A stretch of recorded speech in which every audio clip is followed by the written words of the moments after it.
এই যে ভিডিওটা যেটা আপনারা মোবাইলের স্ক্রিনে দেখছেন, এটা কিন্তু কোনো বইয়ের শুটিং নয়, এটা একটা বাস্তব ঘটনা। যেখানে একটা মা এই ভরসায় কলকাতার আরজি কর কলেজে তার ছেলেকে নিয়ে যায়। সে ভাবে যে যদি আমি কলকাতার আরজি কর কলেজে নিয়ে যাই তাহলে আমার ছেলে বেঁচে যেতে পারে, কিন্তু চিকিৎসকদের লাপারবাহির জন্য আজকে একটা 22 বছরের তরতাজা ছেলে বিক্রম ভট্টাচার্য নিজের প্রাণ হারিয়ে যায়। একটা মা তার চোখের সামনে চিকিৎসার অভাবে তার ছেলেকে মরতে দেখে। এইরকম একটা জঘন্য ঘটনা আবারও কলকাতার আরজি কর কলেজে ঘটেছে। হে বন্ধু, নমস্কার, নমস্তে, আসসালামু আলাইকুম, সত শ্রী আকাল, কেমন আছো বন্ধু? আমি একটা জিনিস বলতে চাই, আমরা সবাই জানি কলকাতা আরজি কর কলেজে আমাদের বোন মৌমিতা দেবনাথের সাথে যে জঘন্য অপরাধটা হয়েছে, সেটার জন্য আমরা সবাই কিন্তু আমরা একমত, সেটার জন্য আমরা সবাই লড়ছি। কিন্তু আজকে চিকিৎসকদের, যাদেরকে আমরা ভগবান মানি, তাদের লাপরবাহির জন্য কিন্তু আজকে একটা 22 বছরের তরতাজা ছেলে আজকে তার মায়ের চোখের সামনে সে কিন্তু নিজের শেষ নিঃশ্বাসটা ত্যাগ করে।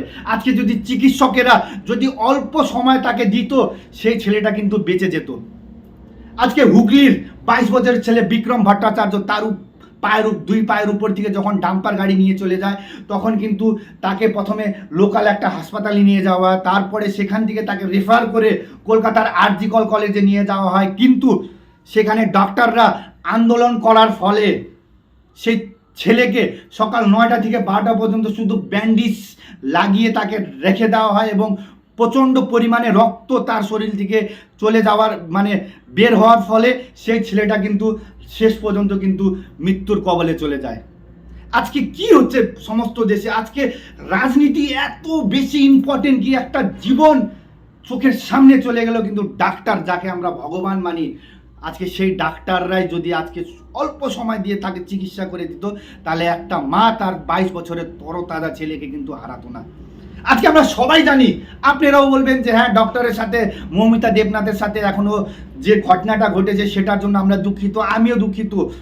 আমার দেশের একটা বোনের সাথে এত জঘন্য দুর্ঘটনা ঘটেছে, এত জঘন্য ঘটনা ঘটেছে, যার জন্য আমরাও কিন্তু আন্দোলন করছি, আমরাও কিন্তু এর জন্য প্রোটেস্ট করছি।